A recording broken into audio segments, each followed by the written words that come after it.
Can you hear Hello, me? everyone. It's so beautiful to have you here today. I'm absolutely delighted that we're back together in a new year, a new beginning, a new way. I am so excited about today's call. It feels truly to me like a new beginning. And I'll be talking more about that toward the end of the call.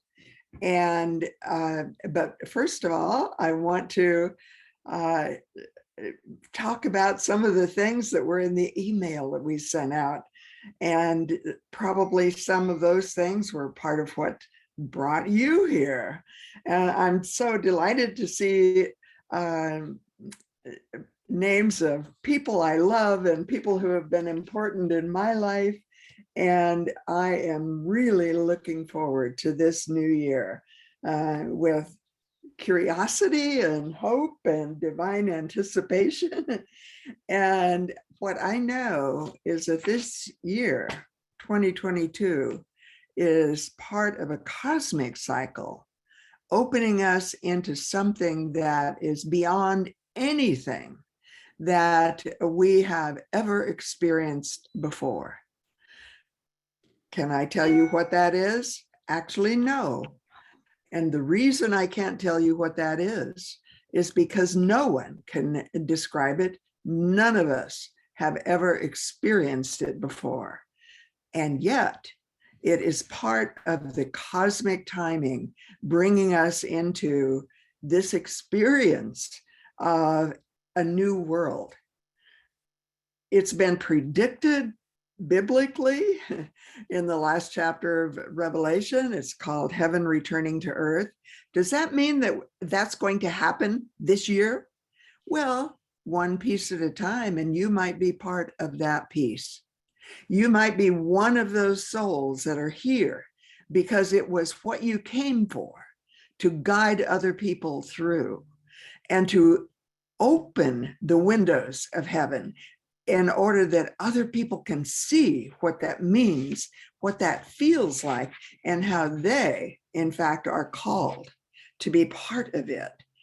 And so the title today, our theme idea for today, is dancing all of the colors of the rainbow again and again and again.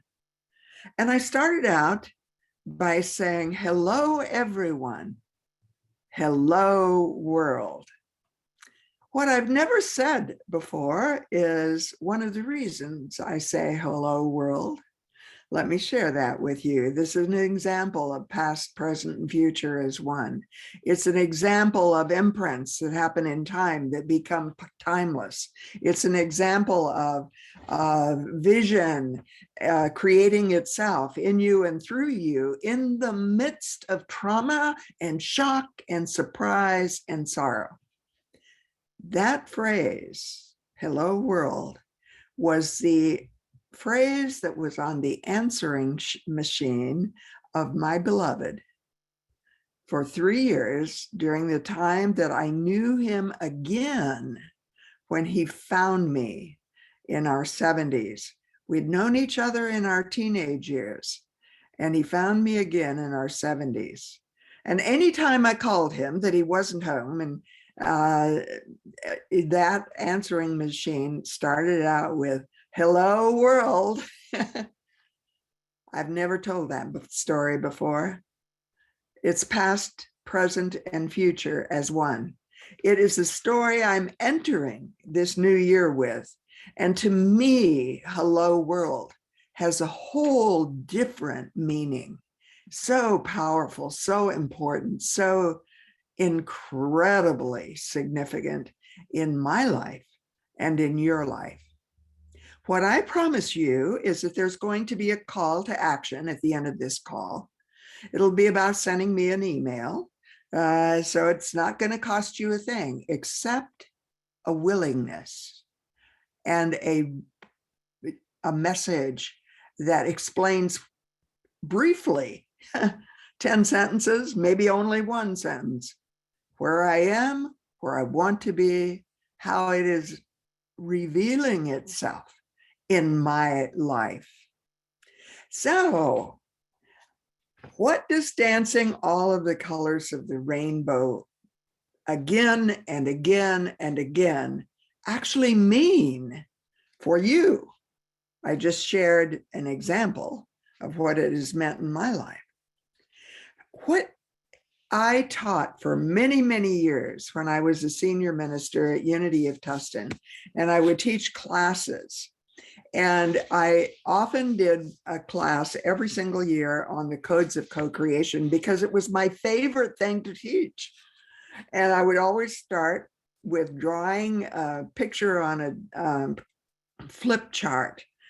And it would talk about spirit descending. And it was a V, just 2 lines on a white piece of paper, a big V, spirit descending, the vastness coming into the point of light that is your birth. Or you can call it coming into the world. You can, whatever you want to focus on will be what it reveals to you. Did you hear that? It's really important. Whatever you choose to focus on will be what it reveals to you. If you focus on pain and sorrow, it potentially will reveal more pain and sorrow, unless you're focusing on healing, and then it'll focus a path of healing. If you're focusing on creation, it'll focus a path of creation. If you're focusing on love, it'll reveal love. If you're focusing on money, it'll reveal money, having it or not having it. It absolutely never fails. Spirit descending. What I always taught, and I had no evidence of this yet, was that there were at least 12 levels. How did I know that? How did I know that? Because in that last couple of chapters of Revelation, and if you look for them other places in the Bible, it describes 12 this, 12 that, 12, 12, 12. I knew that 12 was the number. I also knew that Charles Fillmore, the co-founder of Unity, said that 12 was completion on the spiritual plane. Are we there yet? Well, I don't know about you, but I know I'm not. I've spent my life learning and integrating and exploring and diving deeper and going higher, and I feel like I've done a really fabulous job with that. Do you give yourself credit for what you've done in your life? Do you give yourself credit for seeing how you have become, seeing how your path actually has represented different phases or stages of you from the moment of your birth until now? Different stages of you. And then that would become the ascending path of your individualized soul. You are an individualized expression of spirit. I am that. Does your life look like my life? Probably not exactly. In fact, I can guarantee you not exactly, because I brought in, when I came in, when I descended from spirit, the individualized experience of the reason that I came. It probably included some elements of karma. I'm sure it did. Karma that I was coming back to heal, potentially from past lives, and golden karma. That's a phrase from Carl Jung. Golden karma of things that my soul had actualized and that I was bringing back in, gifts of spirit, in order to fulfill some of the commitments and the destiny path that I had said, yes, I'll go. Here I am. And there's so many stories and examples of that in the Bible. One of them is in the story of Samuel, and hearing the voice and saying, "Who are you? Here I am." So I invite you to be aware that your soul came in with a destiny path, also with reasons that you came in, with a purpose for coming in. And it will involve passion that could include a sorrow. It's very interesting.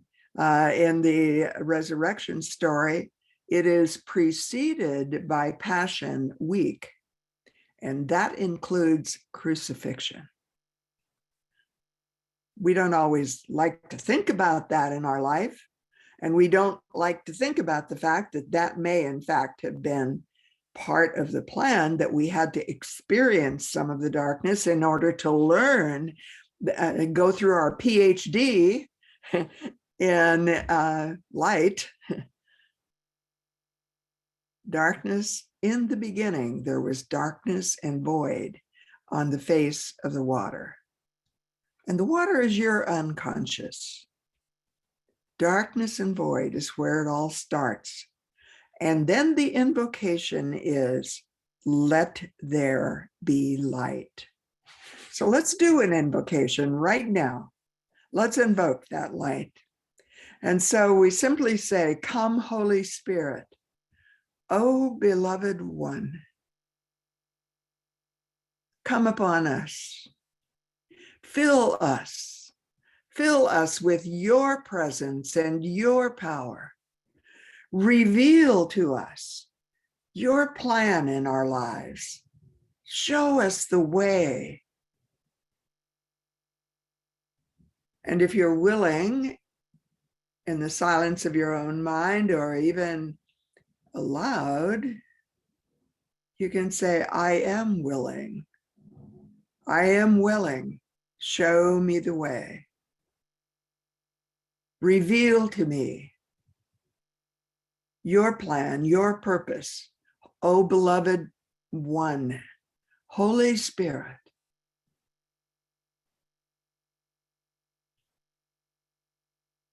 And this we ask in the name and through the power of this essence that is called by many names: Spirit, Buddha, Jesus, Krishna, so many names. For I am that,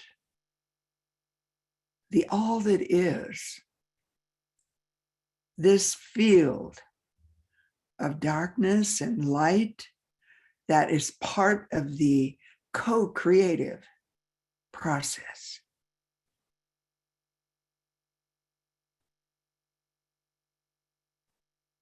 And so we simply say, thank you, God. Thank you, Spirit. Thank you, all that is.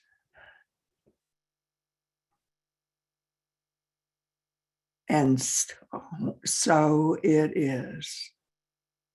Amen. So I invite you to find your own ways to do invocation. Invoking the Holy Spirit, or whatever you want to call it. It can be the name of someone that you love. It can be the name of someone that's on the other side of the veils. It can be, interestingly, guides that are guiding you, angels that you may have not ever attempted to communicate with before. All of that is available to you. And so the rainbow in the Bible, dancing all of the colors of the rainbow in the Bible was given as a sign of a covenant. And the story, you can look it up, and it's in Genesis. You can Google it. The rainbow is a sign of the covenant. It's a sign of a covenant between us and God. It appeared after the flood, and when things were destroyed. And it's interesting, we're going through a bit of a flood right now in our planet with the time of the pandemic.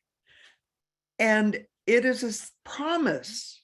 It's a promise that Spirit will be with us, that Spirit will be guiding us and showing us the way with a capital W. And that can also include the way with a small w, because you may have some more learning to do, or healing to do, or dissolving of past karmas. You may have more light to bring in the world that you're unaware of, and you may have to go through more darkness in order to feel that light and discover that light, to invoke that light. The invocation of let there be light comes after the phrase, in the beginning, there was darkness and void on the face of the waters. And so one of the symbols of that is really significant in the 10 years of Called by Love Institute being birthed and going through its first decade. It's amazing how decades show up in our lives. You all had your first decade, ages 1 to 10. When Ronnie and I did the book club together, we had everyone take a blank sheet of paper and simply fold it in 4 pieces. And I mean, I have a tablet right here, and hopefully you have a tablet in front of you, because I'm going to ask you to write down some things. But when Ronnie and I did that course together, I just showed them right on the course. Take a piece of paper, fold it in half once, then fold it in half another time. And you'll have 4 parts on each side of the page. You can divide that into all of the decades of your life.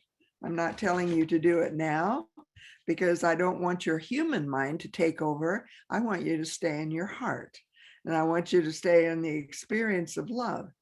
But if you want to do that after the call, as you think about whether or not you want to send me an email when I give you the call to action, you can do that.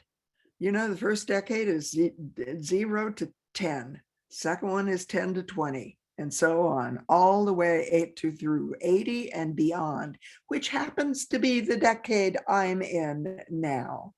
Maybe that's why I feel that I've experienced in my life some element of wisdom. Is that part of the promise? That if we fulfill the invitations that Spirit or God is giving us, that we will realize our purpose, our path, our destiny, and that it will be in the visible for the time that we're in the visible. And when we transition and go through the veils, it will continue in the invisible. And potentially, those of us in the invisible, like my son on the other side, will come back to help those in the visible, like me. And I have a picture of him that I can look at just right directly in front of me. Hold it. He and his wonderful, wonderful friend, Chan de Kramer. And now Chan is over there on the other side with him. And they're both sitting here on my wall looking at me right now. Chan with just a delightful smile, and Bud with sort of his, yeah, mom look. Yeah, mom. So you may want to think about what pictures you would put on your wall that you see often. pictures of people who will guide you. Bruce told me his mother's birthday was this week, her 100th birthday. Bruce, you might even want to find a picture of her. She's probably here with us today, or she wouldn't have come into my mind just now. She's probably here saying, oh, Bruce, Brucey, I love you. I'm here for you, Bruce. Pay attention. What I know is that I feel so strongly that Bruce is one of those yes people that's going to be sending me an email after the call. That's an invitation, Bruce. It's not a to-do, but it's an invitation, and it'll be an invitation for everyone. And so there have been many moments, and over these 10 years of taking a picture that has ended up as the cover for our landing page on our website. And Fabienne, do you want to show us that picture now? It's been 10 years since the moment when I actually snapped the picture of the Grand Canyon with my own little camera. Actually, with the help of Rick and Lisa, who are both technology wizards. Actually, they have a work resume history of being masters of technology. Rick, actually, when I said, I'd love to have a picture of the Grand Canyon with the rainbow in it, and he said, just find me the picture you want. I can put the rainbow in it. Who in your life can put the rainbow in your picture? That's an important question to answer. There is someone in your life now, in the invisible or the visible, and maybe a whole team of them that can put the rainbow in your Grand Canyon. Now, what I also took on the day that or the several days that I took this picture, I was traveling there to the North Rim, which I'd wanted to do for years. And I'd invited many, many people, including Paul and Bud, and no one wanted to go to the North Rim of the Grand Canyon with me.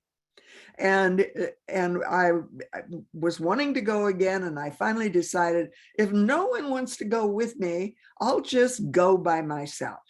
And I called when the reservations opened up. They're highly in demand, and you have to call for the first day when they open up. And I made a reservation at the North Rim of the Grand Canyon. And I was telling my friend Ron, who lived 100 miles away, and I often talked to him on the phone, my childhood friend, what I had done. And he said, oh, I love the North Rim. I've been there once before. I would love to go with you. So let's go back to the Grand Canyon, Fabienne, that slide of the Grand Canyon. And we went. One of the other pictures that I took that day was actually of a sign that showed how the Grand Canyon is formed and how it's layers and layers and layers of different sediments and different kinds of minerals. And Ed, I'm remembering you telling me about when you took a geology class and you learned about that from one of your favorite teachers at Maplewoods, and how impressed you were with how he was teaching you in a way that you could understand. How fabulous that is. So every single one of you on this call today are divinely called. I promise you, you would not be on this call today if you were not divinely called. You are divinely called to be part of this experience of bringing light to the world. I have gotten many, many different words, often they involve love, in the white stone ceremony for Unity of Tustin over many, many years. The ones that I conducted, that when I was the minister there, and the ones since then. This year, for the very first time, I did not get the word love. last year I got the word, or 2 years ago, I got the word illumination. It was not the word love. This year, the word that I got was light. And I thought, wow, let there be light.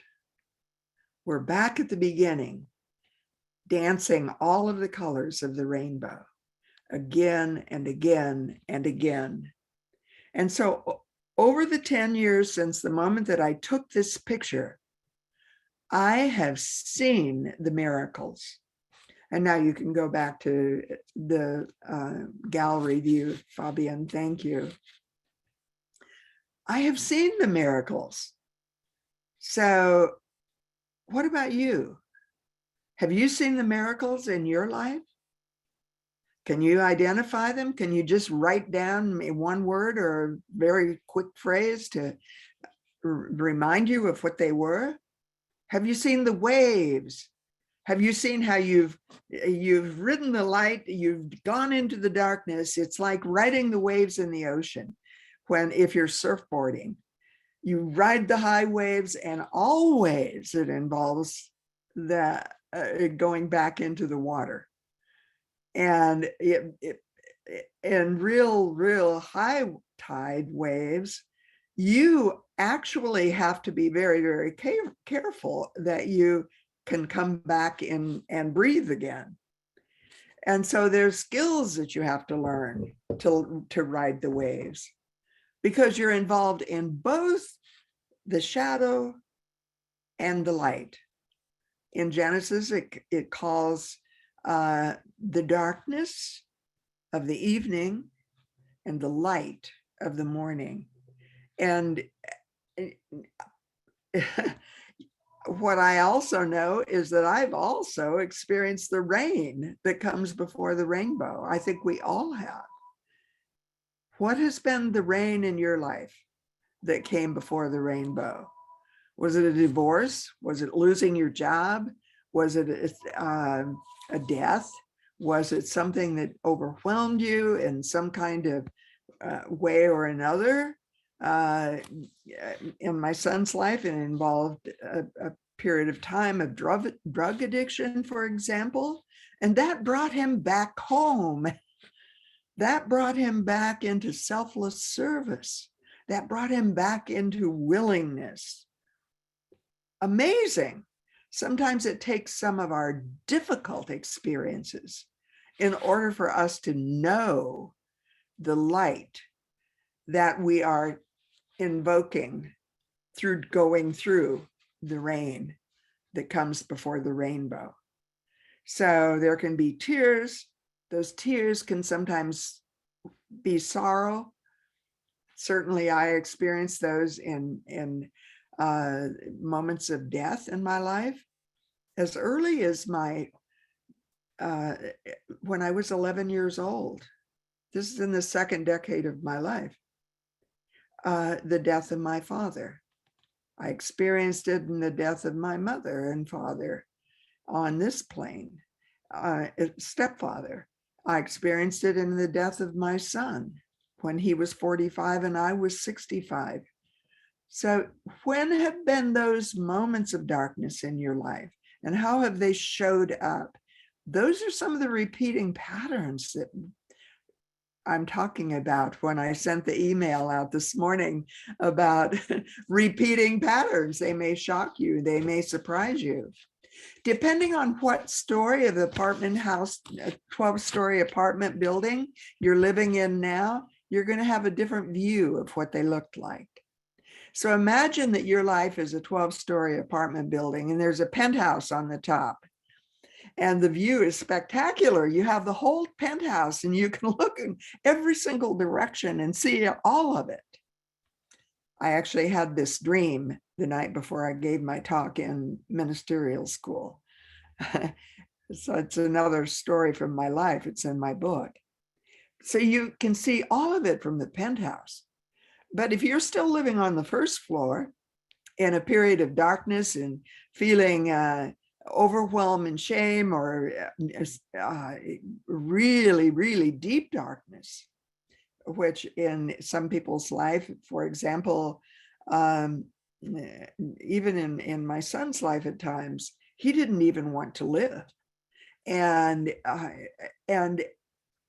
it took that darkness to invoke the light for him. So you can find those repeating patterns. And when it shows up again, you can say, oh, welcome, friend. I recognize you. And then ask yourself, what floor are you on in your 12-story apartment building? And which view do you have? Do you have a forward-looking view, a view that looks into the future? Or do you have a view that looks into the past? Do you have a view that's giving you peace and excitement and willingness? Do you have a view that's taking you into deeper levels of despair and darkness? Wherever you are, you have the choice, consciously or unconsciously. It is about your individualized soul on a sacred journey that moves through the realms into the light. And so one of my very, very favorite stories of creation is found in one verse of the Bible, is actually the Gospel of John. And it simply says, in the beginning was the Word,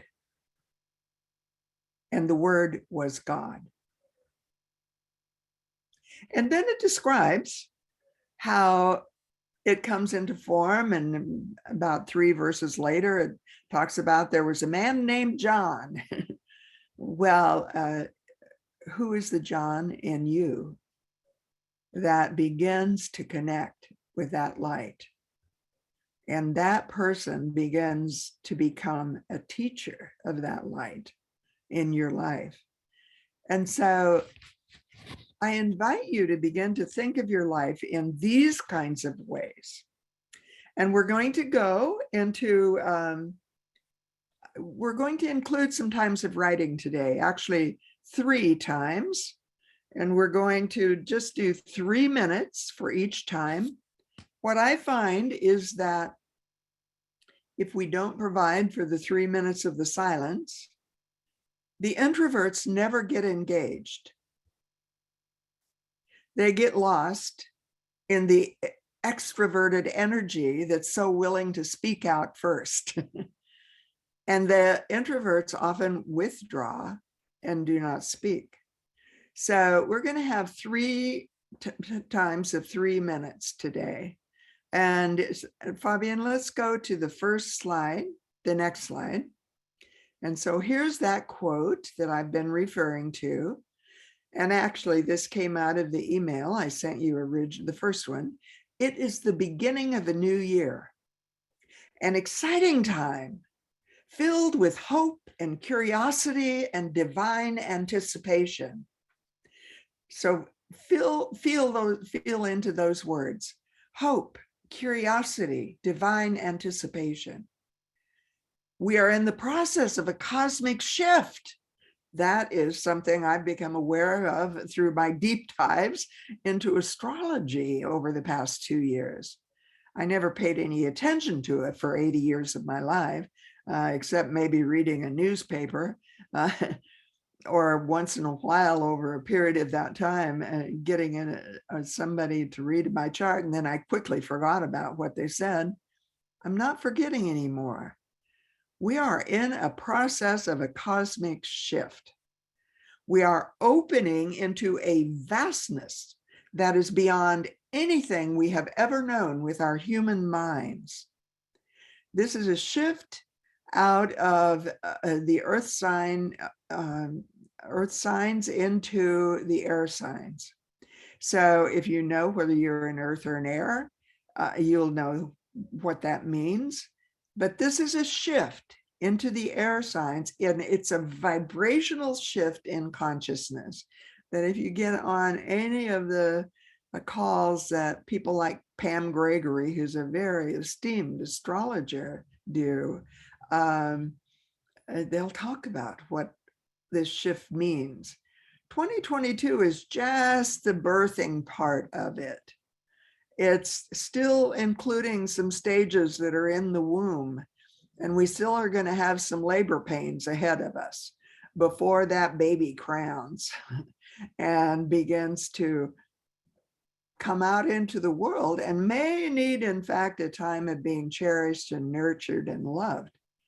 So you may have to parent that child within yourself. Interesting. So here's the questions that I want you to do in 3 minutes of silence. And I'm going to take my timer on my iPhone and actually time 3 minutes so that you'll know that it doesn't go on forever. And I will hold up my iPhone so you can see that the time is clicking once I hit start. But let's go to the next slide that shows the question, Fabienne. No, actually, this is what I wanted you to write about, I think. Does the next slide say a time of silence?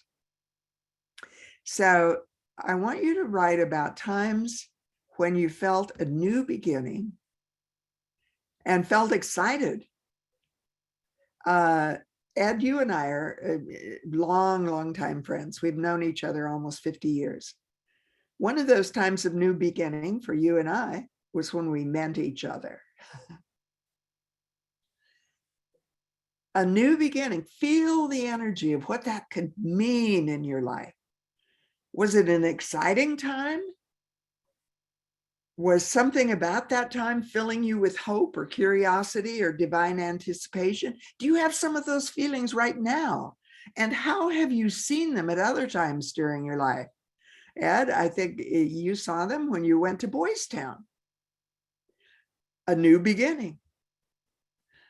So I'm just giving, thank you, Ed, for letting me use you as an example without asking you. We're in the process of a cosmic shift. Does that feel exciting to you or scary to you? It's opening us into a vastness, a consciousness of potentially over a period of 10 or 15 years, probably a heaven on earth, beyond anything that we've ever known with our human minds. We're shifting into our own cosmic minds. Is that exciting? Okay, we're going to take 3 minutes and just write down whatever comes. Invoke the Holy Spirit. Reveal yourself to me in these 3 minutes. Don't make it up with your human mind, but listen to the whispers.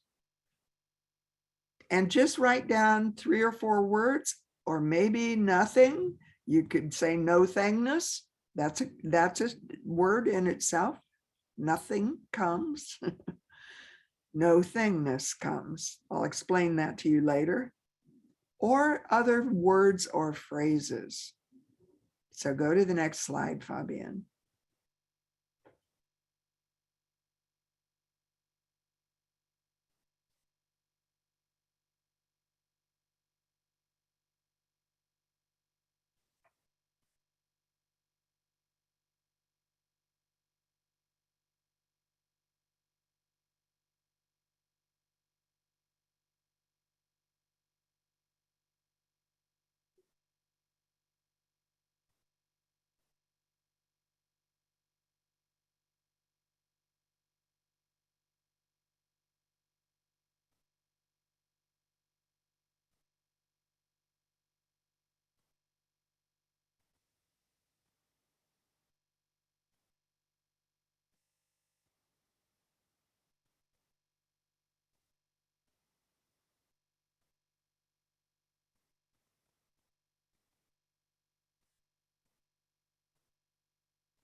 And we're back.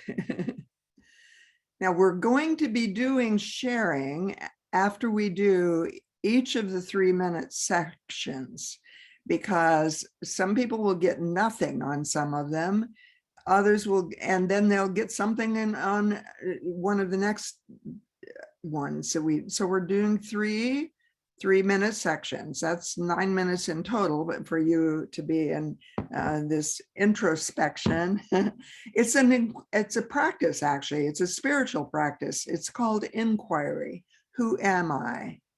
And it's one of the most important and deepest spiritual practices that you can begin to learn. And actually, sometimes they even use it in the form of repeating questions. And so we're doing repeating questions, and ultimately you'll look at some of what you get and decide if there's repeating patterns in your life and how it showed up differently in your life at different times. And you can put it, if you've been in some of our previous courses and you've done a matrix, you'll be able to see if you've gotten these really important, significant new beginnings on your matrix. So, but that'll be explained in some later things that we do together, which I'll tell you about at the end. And Fabienne, let's go to the next one.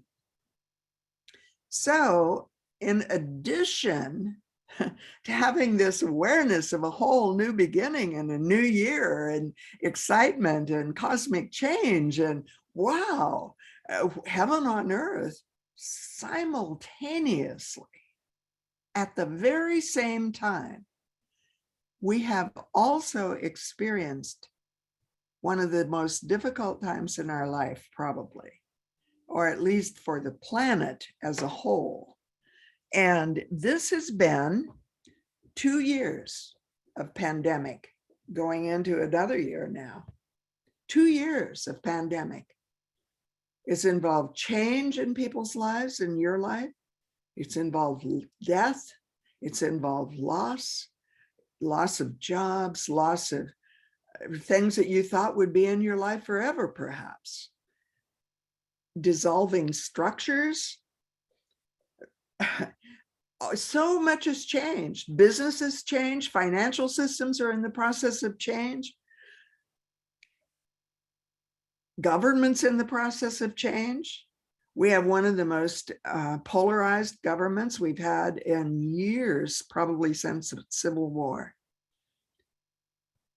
This time of dissolving structures and loss and pandemic is requiring, inviting. The invitation comes if we say yes, with gentleness and ease, but the requirement is there, a willingness to shift. If we say no, it gives us the next invitation with a little bit of a stronger nudge, and ultimately it gives us the 2x4. That may be about death even, or loss in things we couldn't have even anticipated. So it requires of us a willingness to shift. Financial loss would be an example of that. What it's asking and inviting us is to open our hearts and our minds into things and ways that we could never have imagined in our life. 10 years ago, I could never have imagined what I'm doing now. And there's a chapter in my book, it's the last chapter of Code 5 in my book, I think it's chapter 30, that is called Of Tsunamis, Earthquakes, and Womb Houses. My left brain totally went offline during that period of time for about several months, maybe even a year. I I functioned with my right brain, everything in my life changed. Everything. I had no idea that I would ever do what I'm doing now on the World Wide Web. So it invites us to open our hearts and our minds. Actually, the mind backgrounds while the heart foregrounds. Did you get that? The mind backgrounds and the heart foregrounds. And in the previous eras of our life, that's probably been reversed. It's an invitation to open our hearts and minds into things and ways that we could never have imagined before. So I should have asked you this in advance, Ed. I apologize for not doing it. I didn't, it's just dropping in. It's downloading even as it's happening.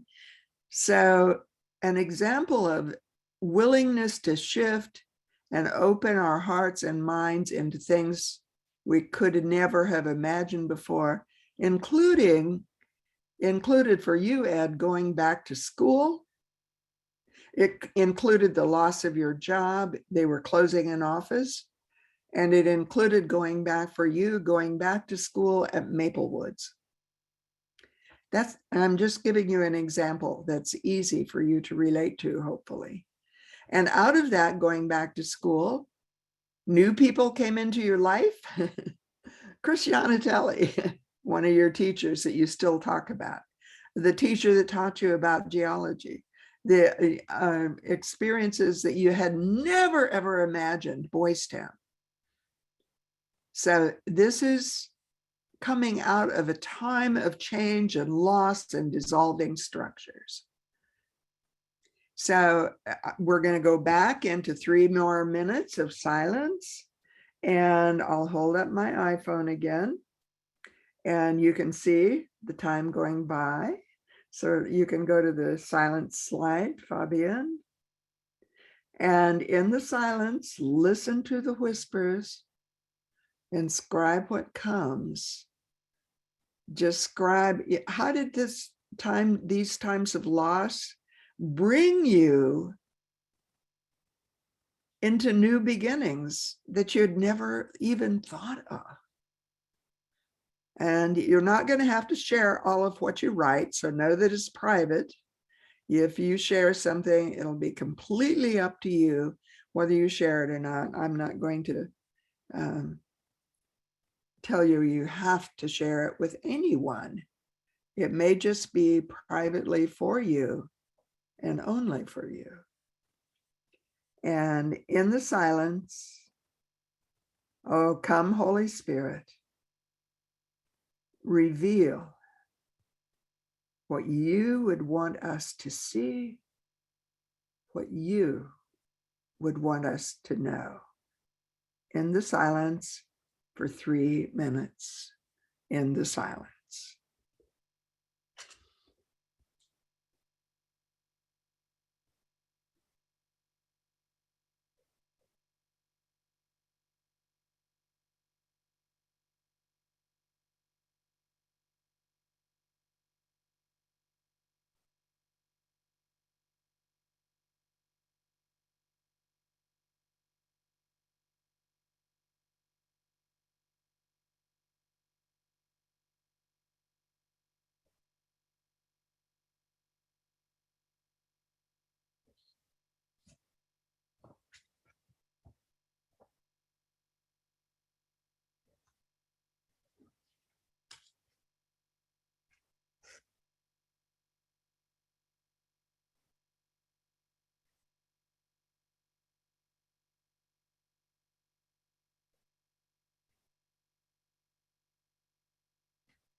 So you may get them in unusual ways. Messages from spirit. Dreams are one way. And let's go to the next slide, Fabienne. So know that when you're receiving direction from the universe about your journey of your ascending soul, your individualized expression of being light in the world, you're unconscious of that also often. And you aren't thinking, your thinking mind hasn't even heard of such a thing. And you're not quite sure what this all means. And if you think you've got it figured out, it suddenly shows you that you didn't have it all figured out. Sometimes it comes in waves, and those waves can overwhelm us. So in some of the calls that we've recently done, Fabienne has said, you know, I'm going through a tough time, or I don't know if that has been your words, Fabienne, but those waves that felt overwhelming. And actually, Fabienne chose the top of the email this time and said, I looked through 10 different possibilities and put some of it together. And one of the things I like about this is that there's waves. And it represents the waves of the light, the waves of the darkness, the colors of the rainbow. And sometimes those waves overwhelm us. Other times, there can be revelations and synchronicities. And all of a sudden, things happen and it's like, oh my God, this is like the third person that said that to me. It must be important. Or a dream comes in the night and you recognize that it's a direct piece of guidance from spirit. If you think you've got your life figured out and you're still alive, I would suggest you might consider the fact that you're limiting it with your mind. You might allow spirit to define it for you and reveal to you the revelation that will show you the next step. If I had not done that in the last 10 years, you would not be on this call today. It's that clear. And it's quite amazing. We know we are being guided by spirit at least some of the time. And maybe we question it totally. I'm not sure of that at all. Done it out, and then you give me all the reasons why. That is evidence of blocking it. We know we are being guided by spirit. If you're blocking it, you need to take off those first two words, we know. And you could make it into a question. Are we being guided by spirit? And then you could answer it yes or no, and you'd decide where you were on where you are in your 12-story apartment building. And I'm not suggesting that you're anywhere. I'm just inviting you to see the potentials of ways to look at this. So the keywords in this one are waves that overwhelm. There's probably been some of that in the time of the pandemic.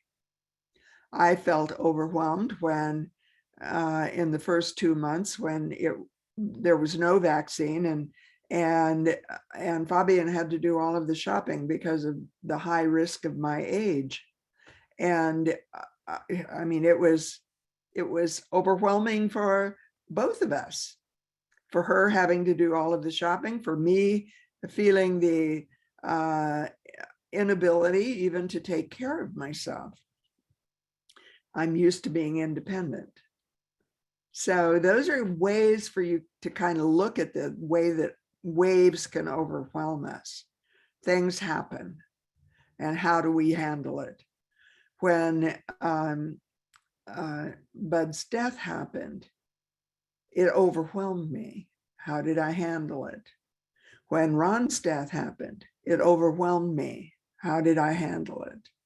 When I had the experience of unity of Tustin dissolving in my life, how it overwhelmed me. How did I handle it? So always those questions, and there's always revelations if we're willing to hear the voice of the whispers in the times of the silence. And there's always synchronicities that actually give us evidence. The synchronicities are about the evidence. One of Fabienne's favorite ways of synchronicity is four-leaf clovers. So it can be interesting things that become your moments of synchronicity. When do you see it? When do you not? On one of the trips to the desert, when Fabienne and I were driving in the car, and it was after a rain, and there were dozens of rainbows. That was a moment of synchronicity that was saying, I am with you in dozens of ways. The promise is evident. So one last period of 3 minutes of silence. When have you felt absolutely clear that Spirit was with you? When you met someone, when they offered you something that you didn't ask for or didn't expect, when you got a job you didn't even know that you could get, when you saw the need for a shift in your life and the way revealed itself. Those are the kinds of times that may come to you. And we're going to do our final 3 minutes of silence. And again, I'll hold up my Marge, if you would remember to unmute yourself when your timer goes off so that we can hear everything you say. Perfect. Okay, I'll try to.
And so we come back into the awareness of being in the room together. Isn't this amazing?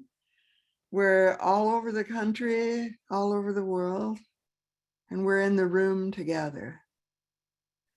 So I think about Jen in Costa Rica and think about Marla in Central California. And we're in the room together. And how beautiful it is. Think about Jan in Northern California. We're in the room together. Some of us have had this deep connection for so many years. What I know is that if our deep connection has lasted all of these years, it's a divine connection.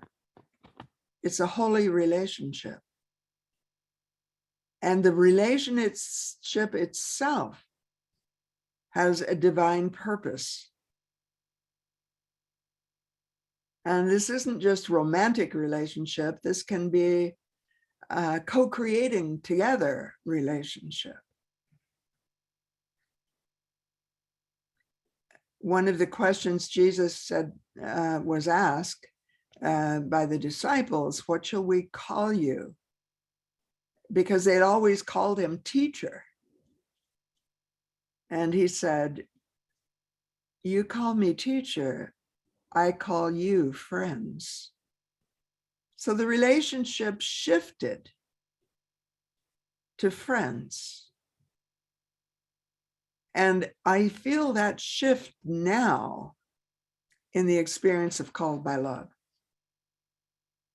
That we are all called, and we're called to co-create together. So what we're going to do in the last 20 minutes of our time together is some sharing. And as we listen to each other, to one another, we're going to get glimpses of how the rainbow and the colors of the rainbow, the colors are all vibrational realms, and we live all of them in our life all the time. All of us are in the first vibration of new beginning. Every single person on this call. It goes along with what's happening on the planet in 2022. And some of us have studied the realms of evolution and consciousness for many, many years, and we may be in some of the upper stories of the planet. That happens too. And others are working with people who are in different levels of the apartment building. And that happens, for example, when my son went to 12-step meetings. People from all kinds of vibrations. And at one point they kicked him out. He may be the only one I've ever heard of that got kicked out of the 12 steps. So I'm really looking forward to your sharing. Whatever you want to, it could be a few words or it could be a few sentences. We'll try to have as many people share as possible. So you may want to think about what you want to share rather than all of what you want to share. So who would like to raise their hand or just wave? Who would like to share? And I'll call on someone if no one raises their hand. I'm good at that. Michelle, thank you. Unmute yourself, Michelle. There we go. This has been surprisingly very emotional for me this morning, and I did not expect that. First of all, I'm supposed to start work at 10 o'clock. They called me this morning and let me know that the data wasn't ready for me yet. So pushed back till 10:30. So I thought, okay, I'm going to hop on. And then I left at 10:30 to go back on. They said, no, we're not going to be ready for another half an hour. So I came back on, and then they texted me and said, let's start at noon. So I know I meant to be here. The universe arranged it. Absolutely. Absolutely. What's been emotional for me about this whole time period, I started my journey in the health coaching field before the pandemic hit. I didn't have the confidence to do anything with it before that because I'd been in the business realm for so long in product management. And I thought, okay, I just don't have the talent that it takes to actually be doing this. So maybe this is just something I did for my own self-growth and whatnot. Since the pandemic hit, people have been seeking me out. So now I'm ending up in the health coaching field for effortlessly. I did not apply for any of these positions. And I'm basically working 2 jobs now in the health coaching field. So that's been a real miracle through this. And this again started before the pandemic, and I won't get too much into politics, but I am terrified for this country's democracy. And I mean, terrified. This was the biggest shock. The past 5 years have been the biggest shock of my life to actually So see Michelle, America. let me invite you to pause. Okay. The feeling of being terrified. This is really a good example. When you feel the experience of terrified, what it does is it pulls your vibrational field into constriction. And so experience that constriction and put your hand on your heart and breathe. And this came actually from Amy from New Zealand. She sent me an email this morning and said the movers are there. She couldn't be live on the call. But when she did a segment in the book club, the thing that came up for her that was terrifying for her involved the death of someone she knew in her teenage years. And as she was describing it, his body had never been found. And as she was describing it, he came in to me, and I hear through the veils. Some would call that channeling. I call it just communicating through the veils. And Ben came in and said, tell her to focus on the love. So I'm going to tell you the same thing today. When you feel that feeling of terrified, put your hand on your heart and breathe in love, focus on love, and begin to experience how love can guide you through and the things that are terrifying you through. Now, does that mean you're in charge of love? No, it doesn't mean that at all. What it means is that love is always already present, and people move in and out of the fields of it. So what you are in charge of is whether you live the field of love and invite people into the field of love and listen to them in a way that they can feel acknowledged and loved,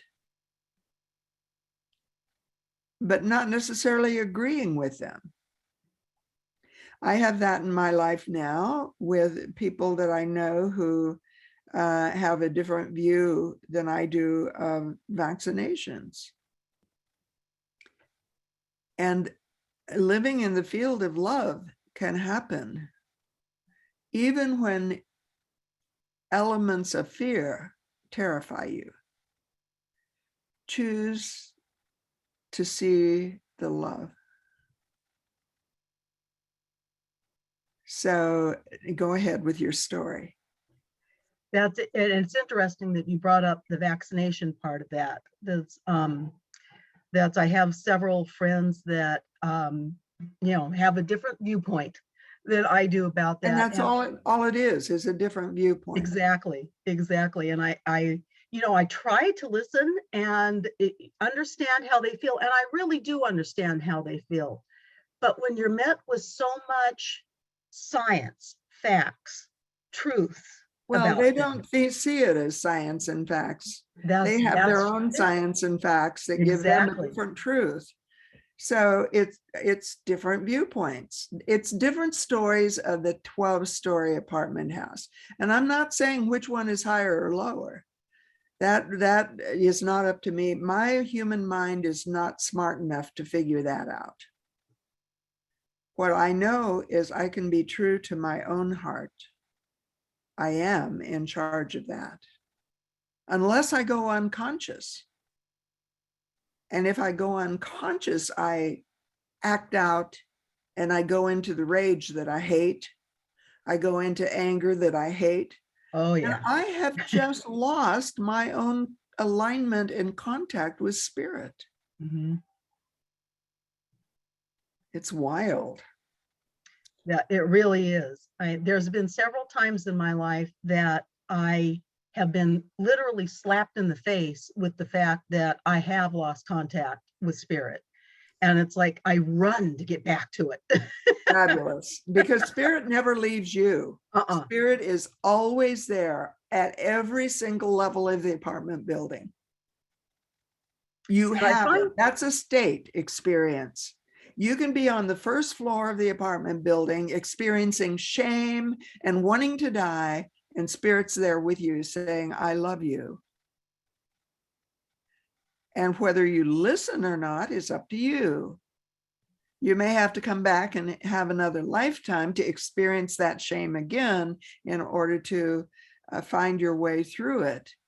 But, I don't even know whether that's true, because I'm not smart enough with my human mind to know that. I thought it was once. Now I sort of doubt anything like that. Mhm. Sometimes I know that I know, and sometimes I know that I'm not smart enough to know.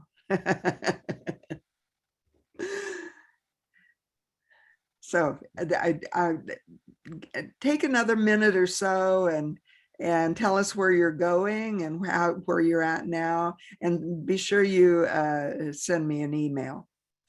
I will definitely do it. I find it very interesting that both my sister and my sister has been, and many of you know her, the one in the wheelchair. She's been in the education field for a very long time. And I joined her at one time in that field. And then when the pandemic hit, it put a stop to everything, because we were working with different school districts and meeting with them face to face on Common Core curriculum. And so we both went off into different areas that are literally being formatted, changed, and redeveloped by the pandemic. And we can all Yes. see what's happening with schools. Well, the healthcare field is very much in the same situation right now.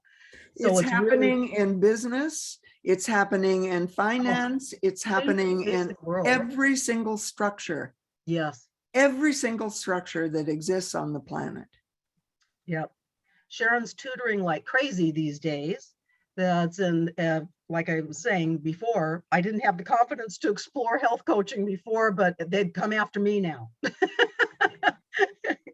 So the pandemic's going to change the face of America as we know it, of the world as we know it. Okay, I'm going to sort of pause and then go to someone else. But before I do that, I want to say to people on the call, there's at least one person on the call that needs to be in touch with you, because they're very interested in health coaching. And I happen to know about that in your life now. I didn't know about that before. And now I know that this is a possible, and this is the way the points of light work. One point of light sees another point of light and says, oh, we should get together and talk about this. And then out of that comes co-creation and synchronicities and, oh my God, divine moments. So in order to see as many people as possible, thank you. And I want you to send me an email. I'll do it. Thank you, Michelle. And let's go back. And who else would like to share?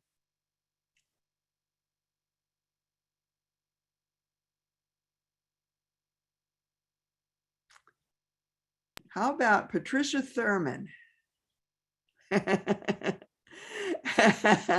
Unmute yourself, Patricia.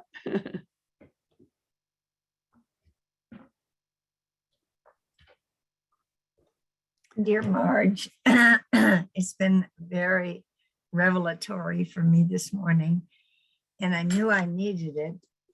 I've had a little disrupt in my life that has made me feel very sad and like I'm not even on the first floor, I'm in the cellar. And it's so unusual for me.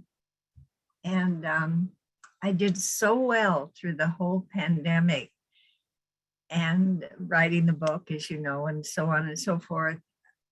Everyone, I want you to look. Oh, This is Patricia's book. It's called Mystic Cloud Walker. It's absolutely beautiful and a wonderful, wonderful book about the Earth Walk. Go ahead, Patricia. you humble me. Thank you. Ooh. We do this for each other. When we say yes to spirit, we're saying yes to each other. Yes. I love the exercises, and I'm going to do that piece of paper that you talked about for phases. But the significant thing was I had a perspective with what's going on right here, right now in my own little house that I never had before.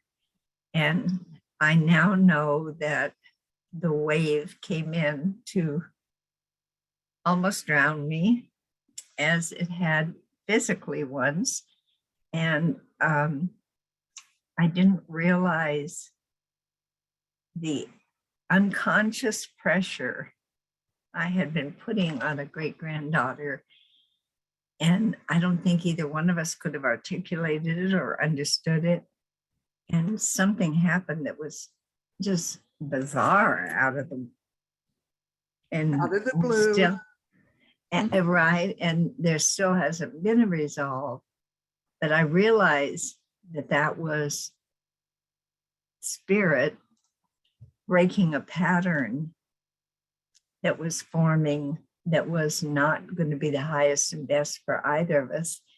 It doesn't bring a resolve, but what it gives me is a very more enlightened perspective for myself and my side of the fence. And I can only clean up my side of the fence.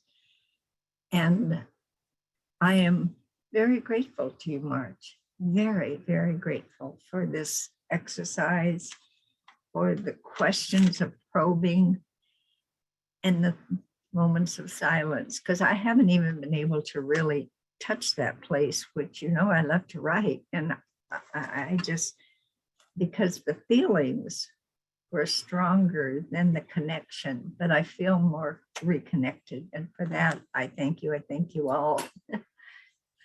You know, it can happen to us in the most unexpected ways. Yes. My brother fell on the ice and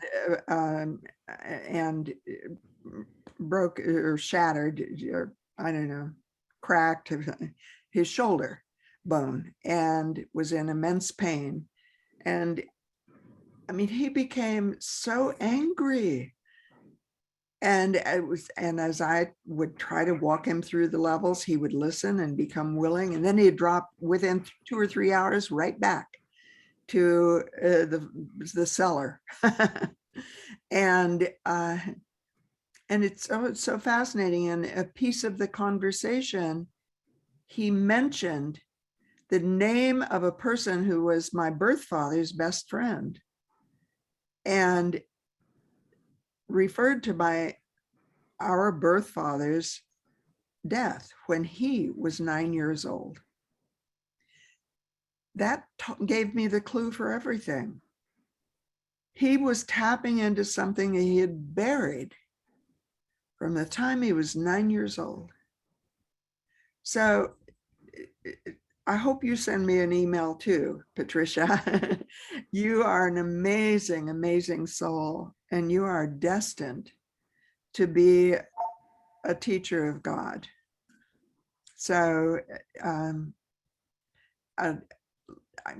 aware of time. So thank you, thank you, thank you. And we'll talk some more. And I think we might have time for one more person to share. Who would like to be that person?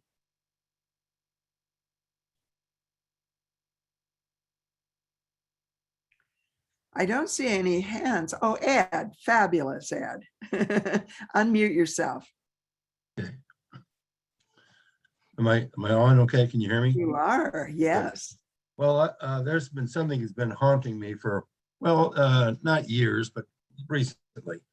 This is kind of a short story, but when I was a child, probably 7 years old, 8 years old, and I had stolen some money, like $10 from a dresser in my grandmother's, went down to the drugstore with my siblings, 3 of them, and bought them candies, the drugs from the drugstore, Babler's down the street. And so then when I got back, I started passing out some of the change to my siblings. And one of them left a couple of dollars around. Grandma Oltman found it and said, "Oh, what's this?" So all of a sudden, the was out of the bag. I mean, hey, Eddie gave this to me. So anyway, when my dad got home, the story got out. And I remember he woke me up and beat the shit out of me. Just beat me. And that's haunted me for all these years. Yeah. But if I connect the dots, was there a teaching lesson there? And I mean, it really haunted me because I've never been beaten like that before, particularly at that age, particularly by your father. But there should be a trust and an explanation rather than something physical. And keep in mind, the guy was a doctor, an MD. So why would he even engage in that kind of behavior? So, and I had 3 brothers and 3 sisters, as you know, 3 older, 3 younger. So anyway, you know what Let me pause you there. The why would he do that? There's something in his own life that is unconscious and it's coming through, and it's a repeating pattern in his own life. Well, he was an only child also. Lovely mother. Yeah. And Never he met was his father. probably beaten by his father. Well, he died, his father died when he was a senior in high school. So I don't know. But anyway, it gets me back to the point of connecting the dots. And it was 62 years ago today, I jumped on an airplane in St. Louis, Missouri, and flew to San Diego to start my 4 years in the Navy. And what did I do in the Navy? I was a payroll guy. I dealt with money. What did I do when I got out of the Navy? I got a job in the mortgage business in money. So I've been dealing with money my whole life. So I don't know. And I've had all the respect in the world for money. Never did I ever consider stealing money, robbing or whatever. Always the dots were dotted and the dollar signs were there. And yet I was on a ship where a guy was making pay records up and ended up another sailor and ended up in jail for stealing from the United States government. You learned the lesson about money when you were a child. When I got the shit beat out of me.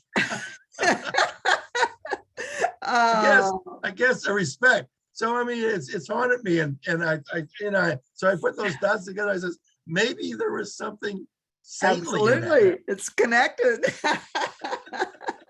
It led you into a career as a mortgage banker. But money has never been really important to me. I'm not extravagant. Okay. So anyway, I just wanted to share that. We're running out of time and I want to do the invitation. So let me do that. And the invitation is to let you know where I am, and it's very exciting to me. I am working with two of the most amazing coaches.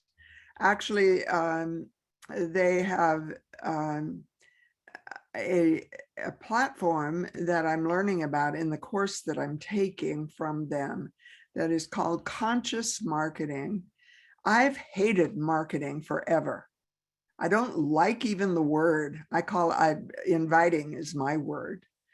And I am in this course, and I am going to be launching a free, it's going to be completely free, 3 segments. So it'll probably be once a week, 3 segments course.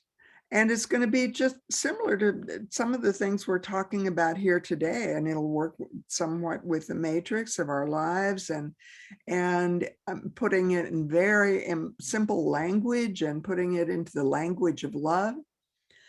So I'm inviting all of you to be part of that, because I know you wouldn't be on this call today if you were not part of that invisible team. How do I know that? Let me tell you just another quick story. I've met another person that has just been lighting up new parts of my own life. Her name is Sarah Landon. And I was on a call with her yesterday, and she was talking about strategy and how she moved it from a corporate job into becoming a person who channels spirit. She calls it the council, I think.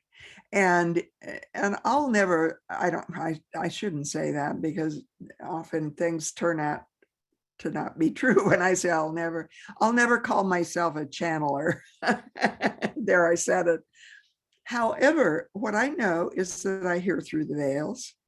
I hear my son speak to me. I hear Ron speak to me. I hear my mother occasionally. I heard Bruce's mother today. It'll show up, and it shows up unexpectedly. And I'll never do readings for people, because that just doesn't feel like who I am. But what I know is that these are gifts of spirit, and they are gifts that we all have. And I want to explore some of these. And so we're going to do a free 3-session course, and it'll probably be once a week, because I haven't figured all that out. If you are willing to say yes to spirit and willing to be part of your invisible team, connecting you with this invisible team, I would love to have you send me an email and say, yes, I would love to course with you. And I see Gaynell's hand going up. Yes, Gaynell, absolutely. I want you on that team. Patricia's hand going up. Michelle's hand going up. If you want to be on that team, raise your hands. Let me see your hand. Jennifer in Costa Rica. I mean, this is about consciousness. It's not about making a 6-figure income, although some people have had that happen in their lives. But for me, it's about consciousness, and it's about love. You know, if I have to choose, in the beginning was the word. What is my word? Love. It's about destiny path. It's about the reason I'm here for the years I have left. And that could be short, it could be another 19 years. Or I always said, let's go for 100, and not everyone makes it to 100. I've seen that. So I would love for those of you who are interested in exploring this kind of knowing, this kind of shift, the kinds of things we're talking about on the call today here, to just send me an email. Marge, M-A-R-J, at calledbyloveinstitute.com. Or if you have another email address for me, that'll work too. I check 3 of them every day. So I just want you to know this is the call to action that is at the end of the call. Oh yeah, Fabienne, put that back up. Let's look at that mission statement, Followed by Love. And we're going over time, just a couple of minutes, but the mission statement for Called by Love is so important: to harness the power of love as a revolutionary and evolutionary force in healing lives, building dreams. What is your dream? What's your impossible dream? Let's talk about building it. Realizing purpose, destiny, and legacy. It's about connecting ordinary and extraordinary people to their fullest potential and bringing awareness and light into the world. And so before we close, I want to become willing, this is my own willingness, functioning from starting in the cellar and going maybe to the first level. I have resisted owning the value of what Called by Love is about and teaching it, because I just wanted everyone to catch on automatically. And so Fabienne has been really beautiful in creating the Called by Love documents, and on them, she always thanks everyone so much for their donations to Called by Love Institute. And I invite you to help me learn how to move out of my resistance into owning my own value. And as we work together, if you say yes to being part of that free 3 calls, helping you learn how to do the same thing potentially. Because it seems to me that it's one of the innate elements of heart-centered visionaries, often are introverted, often whose purpose isn't about money, but it's about love, to come into knowing how to bridge the world, those 2 worlds, and perhaps making it more available to a greater number of people.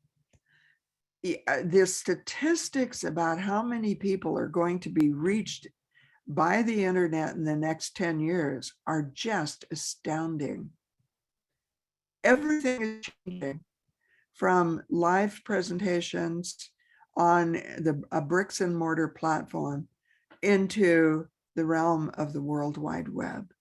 And so people who are interested in that will find out more about that in this series of 3 free calls. And I don't even know the dates. One of the things I love about Kylie and Richard is that Richard said, I never set a date until I know when it's ready. That's my style of guy. Kylie is known, her trademark is for storytelling. And her favorite word, I think, is finding the love in storytelling. And so I think I found my match for people who can take me into the next level of my own emerging out of some of my own resistance. And I never have thought of myself as having a lot of resistance, but I can see that there are a few places I do. So send me an email, say, yes, I'm in, and tell me what you learned on today's call, if you're willing to take a few minutes to do that. Maybe a few points, bullet points that I could even use to be part of some of the things I say to people about the kind of work we do, the kind of teaching we do that's all about love. So thank you so much for going over time with me for a few minutes, and let's close with Liebestrom, Dream of Love.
Goodbye, everyone. So much love. Deep, deep gratitude. Love. Talk to you soon.